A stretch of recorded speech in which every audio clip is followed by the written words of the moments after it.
संशोधन भी एक बड़े ईमानदाराना प्रयास के तहत लाया जा रहा है और मुझे विश्वास है कि किसी भी दल के नेता को इसमें कोई आपत्ति नहीं होगी। यदि आपत्ति हुई तो देश की जनता को उनसे आपत्ति होगी। लोकसभा में एंटी पेपर बिल पर चर्चा जारी है और सियासत भारी है। जहां सरकार का कहना है कि इस कानून का मकसद जल्द न्याय दिलाना है, वहीं कांग्रेस का दावा है कि शिक्षा सुधार की बात केवल दिखावा है। आज लोकसभा में सबसे पहले सरकार की तरफ से केंद्रीय मंत्री जितेंद्र सिंह बोले और विपक्ष पर जमकर तीर चलाए। और सरकार जितेंद्र सिंह ने 2009 में रेलवे भर्ती पेपर लीक से 2012 के एम्स एंट्रेंस पेपर लीक गिनाकर कांग्रेस को घेरा। So it is on record 2009 Railway Recruitment Board, 2011 I'll go on and on, the list is very long then. 2011 All India Engineering Entrance Examination, 2012 AIIMS New Delhi Entrance Paper Leak, 2013 Maharashtra Secondary Certificate Examination। Lok Sabha में केंद्रीय मंत्री जितेंद्र सिंह ने कहा कि छात्रों के भविष्य से खिलवाड़ करने की इजाजत किसी को नहीं दी जाएगी। वहीं कांग्रेस की तरफ से सबसे पहले बोलने वाले गौरव गोगोई ने सरकार को जमकर घेरा और इस कानून को सरकार की विफलता का स्मारक तक बता दिया। इसके साथ ही गौरव गोगोई ने सवाल किया कि जब एनटीए में 34 सैंक्शन पद हैं, तो 47 पर एक्शन कैसे हुआ? कि एनटीए के लगभग 47 लोगों को बदला गया। सर, मैं इस सरकार से मैं ब्यौरा चाहूंगा कि वे जो 47 लोग हैं जिनको आपने ट्रांसफर किया या सस्पेंड किया, कौन है वो? क्योंकि एनटीए की जो एक्चुअल सैंक्शन कैपेसिटी है, एनटीए की जो सैंक्शन कैपेसिटी है वो 34 की है।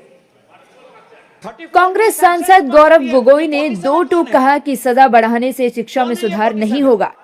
साथ ही छात्रों पर लाठीचार्ज के किस्से सुनाकर सरकार को घेरने की पूरी कोशिश की। वहीं बीजेपी के युवा सांसद बांसुरी स्वराज ने कांग्रेस के आरोपों पर जमकर प्रहार किया। तो ये कानून उस समय भी विफल था और ये कानून जिस मंशा से आज ला रही है, आज भी ये विफल होगा। ये कानून आपकी विफलता का स्मारक है, क्योंकि ऐसे कानून 2024 के में लाने के पश्चात भी 2026 में तो लीक हुआ ना सर। अगर कानून इतना ही सशक्त था तो आज 2 साल बाद ही इतना बड़ा व्यापक लीक कैसे हुआ? आज परीक्षा माफिया संगठित हो गया है, क्रॉस स्टेट क्रिमिनल नेटवर्क बन गया है और ये बिल, ये जो संशोधन आज लाया गया है, ये ज्यूरिसडिक्शन की उलझन को सुलझाता है, उसको समाप्त ही कर देता है। क्योंकि इस बिल में यह प्रावधान है कि केंद्र सरकार एक स्पेशल टास्क फोर्स का गठन कर सकती है इन्वेस्टिगेशन के लिए। बांसुरी स्वराज ने कांग्रेस से सवाल भी किया कि आखिर पंजाब के शिक्षा मंत्री का इस्तीफा क्यों नहीं मांगा गया। वहीं सपा सुप्रीमो अखिलेश यादव ने भी सरकार पर तीखा हमला बोला। लोकसभा में अखिलेश यादव ने कहा कि प्रधान को हटाकर के प्रधानमंत्री को बचा लिया गया है। एक प्रधान जी को हटा करके प्रधानमंत्री बचा लिया आपने। और ऐसा अध्यक्ष महोदय आंदोलन किसी ने नहीं देखा, जिस आंदोलन में नई पीढ़ी के लोग, कम उम्र के लोग निकल करके आ गए।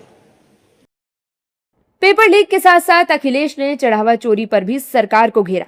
लोकसभा में अखिलेश यादव ने कहा कि जो चढ़ावा नहीं बचा सके वो पेपर लीक कैसे बचाएंगे। जो लोग चढ़ावा चोरी नहीं बचा पाए